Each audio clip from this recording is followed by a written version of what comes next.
How we doing, everybody? I'm Andy Malfrina. This is Drag the Lake Reactions and Reviews. If you like this, hit the subscribe button, and I'm just going to let you know we got another channel. Full podcast, full album reactions. If this is not enough, I got more for you, baby. But let's get the fuck into this, because I really like this band. Groans. I don't know exactly how I stumbled upon them. Funny enough, their lead singer is, I would say, I haven't checked into his account, but he was fairly popular on Instagram and TikTok for a while. He would always pop up. He'd have a sick mustache, and then he'd do really good covers and shit. So that was always nice. He'd pop up. He'd fucking scream some song you liked in high school, and it would make you feel warm inside. And you'd be like, hey, I like your mustache. So, but funny enough, that's not, I just thought he was a dude covering songs on, social media. And then Groans randomly popped up, and I clicked on him, just, being like, oh, here's some new music. Let me click. So it was funny. He's a popular dude on Instagram and shit like that, but I never, that's not even how I came across this shit. It was just very organic, but I liked them out of the gate. They had a good, strong metalcore sound, got heavy, still sounded, still had some melodies, sounded melodic in this. I didn't want to say melodic because that was always the thing. Dude, it'd be so weird. They'd interview bands, and every single time they do their second album, they're every single band would be like, yeah, it's a lot more melodic. And I never understood what that meant. Maybe, was it you were trying to have more melodies and riffs and shit like that? Because I was always isn't music inherently melodic? I don't know. Maybe I'm autistic and dumb, and it just creates a perfect storm of shit. But either way, when Groans puts out new music, I get excited. So enough of me yapping. Let's watch this video, and let's hopefully not find out I can get seizures. So here we go. This is Chasm.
I know I am. I clicked on it. I know. Oh, shit.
Hell yeah.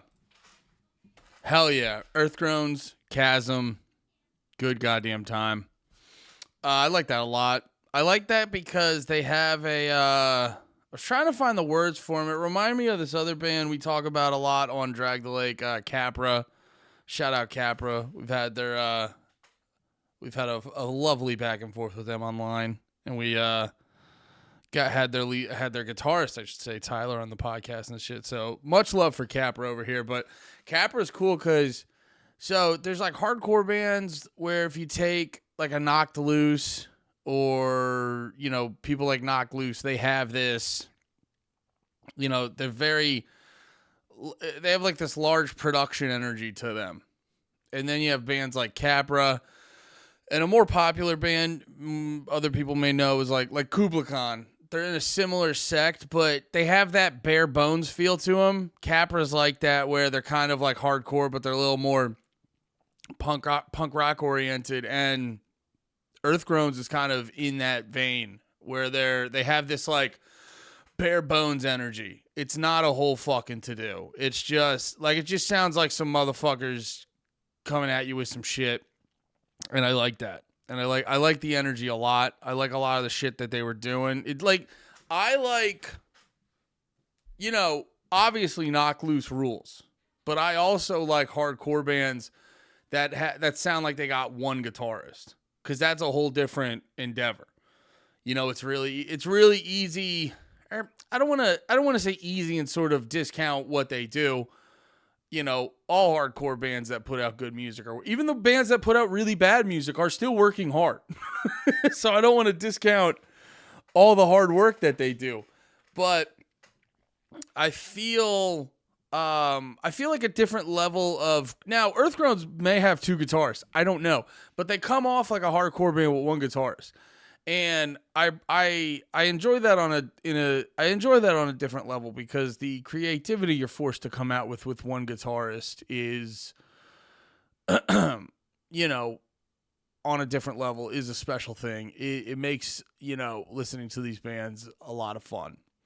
So I had a lot of fun with that song. The imagery is my favorite thing. I don't know if you see the flag back here, but I'm a big Gallows fan. They were always really good at the spooky imagery, just unnerving. I need that sometimes with my hardcore. I need that sometimes with my heavy music, with my metal music. I want the imagery to be upsetting. I don't know why.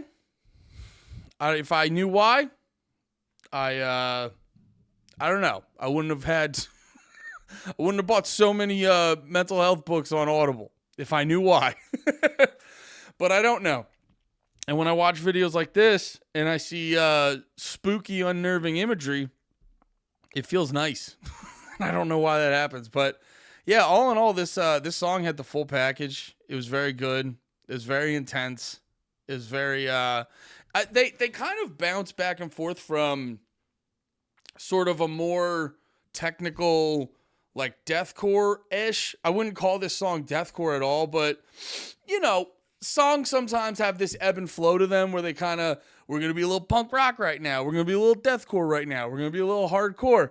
And it had that ebb and flow. I say this a bunch of times, but I really love hearing the bands now where you have, because if you think about hardcore music in the way it is now, it hasn't really been like this for a while. Because if you think about heavy music, like, fuck a dude, man, that's heavy. That's heavy stuff. You can fuck a dude. No. Just think about punk music. We didn't start getting something reminiscent of what we would consider punk rock till like the late 70s, early 80s. And then it wasn't until like the mid to late 80s that we started to get something that resembled hardcore. And that was just hardcore punk. That was basically punk, but faster and louder. Now, it wasn't until like the 90s that we started having the elements of hardcore where, it's kind of like a breakdown, like, what you would consider a breakdown now, there's sort of like the first rumblings of that is in the 90s, and then it starts to get really fleshed out in the 2000s to the point where you got like screamo bands doing it and shit like that, but it's still very rudimentary. And then, like, it's only in the past 2 decades. And I know someone's going to be like, well, actually, I'm really opening myself up for a well, actually, but I'm saying if we're going to broad strokes it, I'm like breakdowns and shit like that. I would say in the past 2 decades, 3, if we're being generous. So I guess the point I'm trying to make is for hardcore bands now to be so eclectic, it's like you're not even sampling yourself from a large palette. So to be able to grab so many subgenres and put them into one and have all these hardcore bands now, I love to bring them up. See Space Cowboy, Four in Hand, shit like that, to have these hardcore boundaries, to have these hardcore bands that have such an eclectic sound. It's very impressive and it's very fun to listen to, and it's the genre getting me the most excited right now. So yeah, man, Groans, good shit. Can't wait for the album. I love you. Have a good one, everyone. Be about it. Peace.